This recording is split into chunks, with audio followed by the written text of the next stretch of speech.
The wind screamed across the Arctic tundra, a merciless force that tore at the furs draped over Cale's trembling shoulders. A million years ago, the frozen north was a brutal expanse of ice and snow, where survival was a daily wager against starvation, cold, and the predators that stalked the endless wide. Cale, barely 20 winters old, crouched beside a faltering fire, its feeble flames sputtering against the frostbitten air. The shallow cave, carved into the edge of a towering glacier, offered scant protection for his clan, a ragged band of early humans, their faces hollowed by hunger, their eyes dulled by the weight of ceaseless struggle. The last scraps of mammoth meat lay in a pitiful pile, barely enough for one, let alone a dozen souls huddled in the dim light. Cale's mother, her breath shallow and ragged, pressed a chipped flint knife into his hand. Her fingers, gnarled and cold as the ice itself, lingered on his for a moment. "Hunt," she whispered, her voice brittle as the frost that coated the cave walls. Her eyes, sunken but fierce, held his, conveying a truth they both understood. The clan's survival rested on him, the youngest but strongest among them. Cale tightened his grip on the knife, its rough edges biting into his callous palm. The weight of his mother's trust anchored him, but fear churned in his gut. He was no stranger to the Arctic's cruelty. He'd seen others vanish into the snow of friends, kin, swallowed by blizzards or claimed by the jaws of beasts that roam the ice. The tundra spared no one, and hunger was a patient killer, waiting for weakness to take hold. The fire, their only defense against the cold, flickered dangerously low, its embers barely clinging to life. Without food to sustain them, the clan would perish before the next moon. Cale glanced at the faces around him. His sister, Lyra, barely 10, clutching a tattered hide to her chest, told to Urin, whose coughs rattled like stones in his lungs, and the others,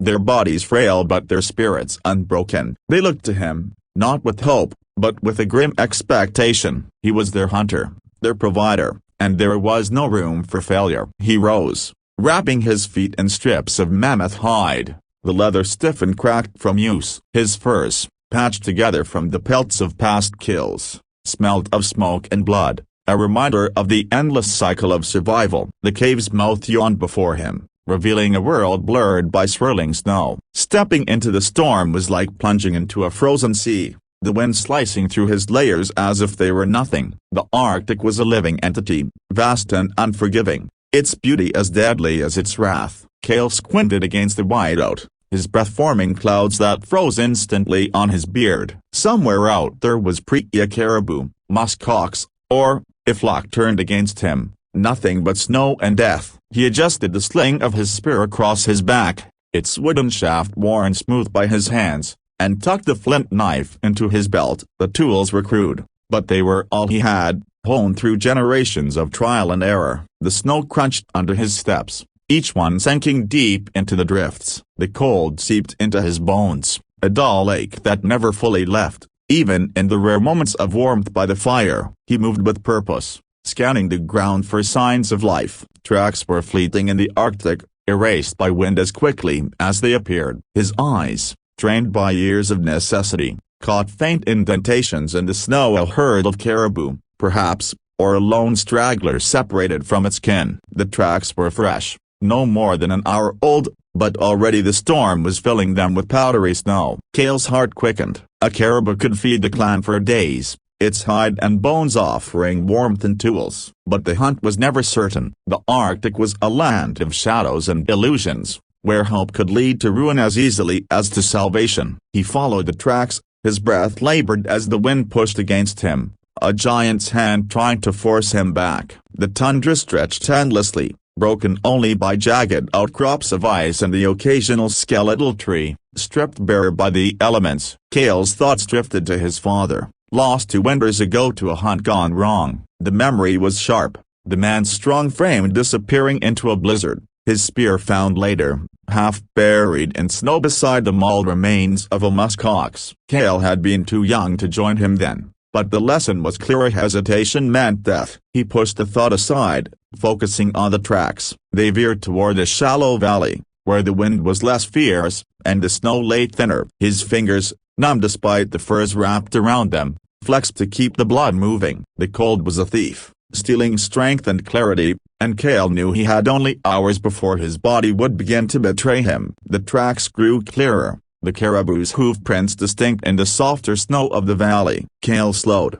his senses sharpening. The herd was close, yet he could feel it. A prickle at the back of his neck honed by countless hunts. He crouched low, moving with the stealth of a predator, his body blending into the white landscape. The wind carried a faint musky scent, confirmation that his quarry was near. He crept forward, his spear now in hand, its flint tip glinting faintly in the dim light. The valley opened into a small clearing, and there it was, a lone caribou, its head bowed as it pawed at the snow for frozen lichen. It was young, its antlers small but sharp, its body lean from the harsh season. Cale's mouth watered at the sight, but he forced himself to stay still, calculating. A lone caribou was both a blessing and a risk. Without the herd, it was vulnerable, but it was also desperate, and desperation made any creature dangerous. He circled downwind, his movements silent despite the snow. The caribou's ears twitched, but it didn't bolt. Cale's heart pounded,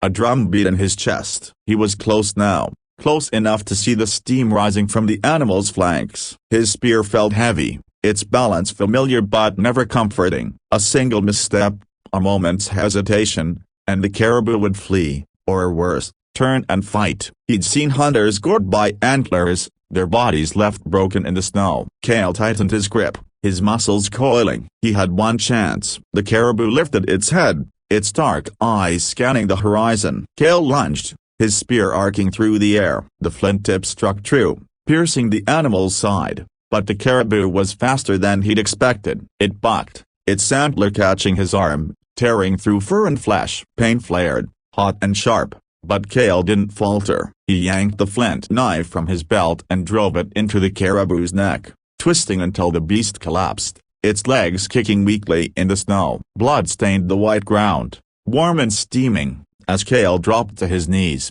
gasping. His arm throbbed, the wound deep but not fatal. He pressed snow against it, the cold numbing the pain but doing little to stop the bleeding. The caribou lay still, its eyes glazing over, a sacrifice to the clan's survival. Cale allowed himself a moment to breathe, his chest heaving as the adrenaline ebbed. The hunt was only half the battle. Dragging the carcass back to the cave would take every ounce of his strength, and the storm was growing fiercer, the wind now a deafening roar. He bound the caribou's legs with strips of hide, securing it for the journey. The weight was immense, nearly twice his own, but he had no choice. The clan needed this meat, this hide, this victory. He began the trek back, the caribou slung across his shoulders, its bulk pressing him into the snow with every step. The wound in his arm pulsed, blood soaking into his furs, but he ignored it. The cave was miles away, and the storm showed no mercy. Snow stung his face,